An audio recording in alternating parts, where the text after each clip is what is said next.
What's going on, y'all? My name is Tommy. Welcome back to the channel.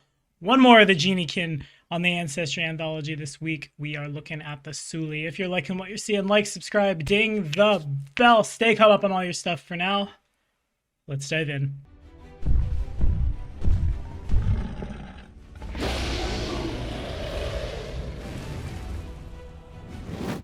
Okie dokie. So the Suli was printed in 1E. Surprise, surprise. We talked about it there too. You can follow this card right up here if you'd like to catch up on that. Much like the Ifrit, Oread, Sylph, or Undyne, Suli are also descendants of Geniekin. In this case, descendants of the John, which are genies of a combination of all four elements that are native to the material plane. At birth, they look much like their humanoid ancestry. It takes till puberty for the elemental ness, if you will, of them to manifest, unlike, say, the Ifrit, who might be born with their hair on fire.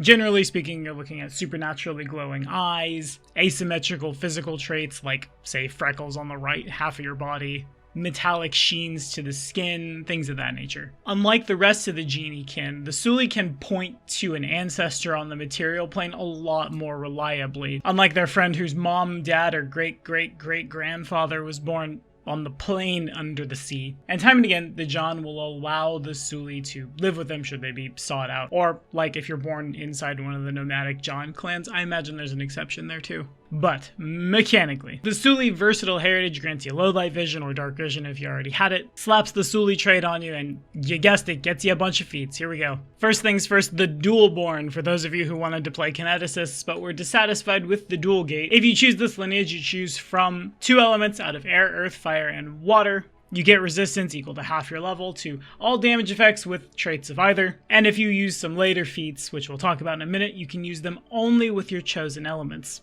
The first of those, Elemental Assault, for one action. Choose one element until the end of your next turn. Your strikes deal an additional d6 damage of the indicated type and have a trait corresponding to the element. The Dual Born, of course, can only choose type A or B. Elemental Embellish gets you trained in Intimidation and lets you demoralize with non-auditory traits by, like, snapping bursts of lightning around yourself. Elemental Eyes gets you dark vision. If you didn't already have it, you heard it a billion times. Here's the last one for a little while. Elemental Lore, you've heard it a billion times. Here's the last one for a little while, at least until they do the metal and the wood one come Rage of Elements.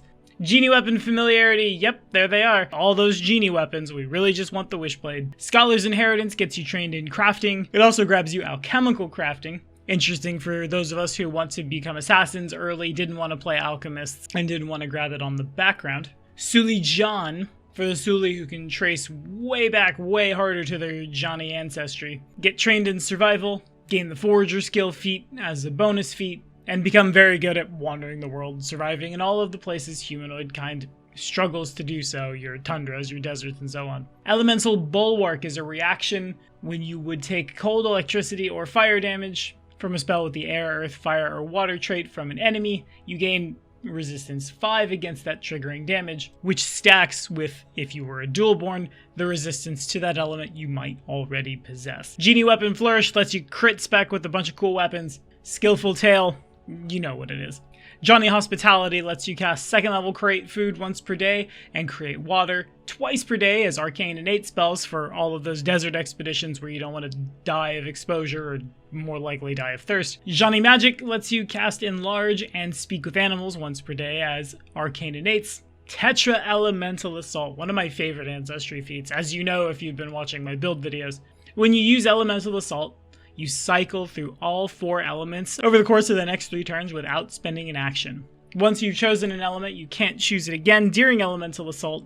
Or if you're Dual Born, you can go A, B, A, B. Or I guess A, A, B, B, or BBAA for what that's worth. Continuous Assault lets you use Elemental Assault once per hour instead of once per day, which feels so necessary for that build concept. Genie Weapon Expertise ticks up your weapon proficiency.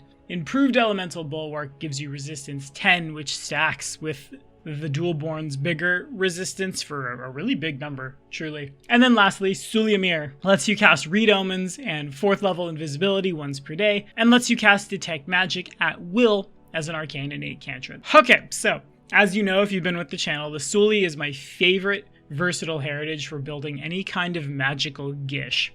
especially if you can very easily manipulate the dice like a Magus True Striking. For example, taking on Elemental Assault turns into 2d6 extra damage, which doubling on critical or being pointed at resistances is really, really spicy. For other classes, like say that aren't Spell Striking Magi or Rogues, this is a really cool way to stack on extra d6s of damage in a system where that can be somewhat hard to do depending on your class choices. I got a chance to play a Suli sorcerer in a one-shot, and it was super fun to summon the wind, put the wind around my Rancer, and then stab with it. Narratively speaking, I really like the concept of beings that roam the world, and then their children having that like innate desire as well. I like going lots of places and seeing lots of things. I don't know, maybe it's just my asymmetrical hair, but that's where we're gonna leave it for this one. What do y'all think? Have you seen Sulis in your games? Have you rolled them up? Tell me about it down in the comments. And with that, that's everybody except the core races. So I guess I'm gonna grab a bunch of them over the next few weeks. Wow, when I started BDG, I wanted to make content for the stuff that was in like the back of bestiaries. How far we've come. Thank you guys, as always, so much for watching. We'll see you next time.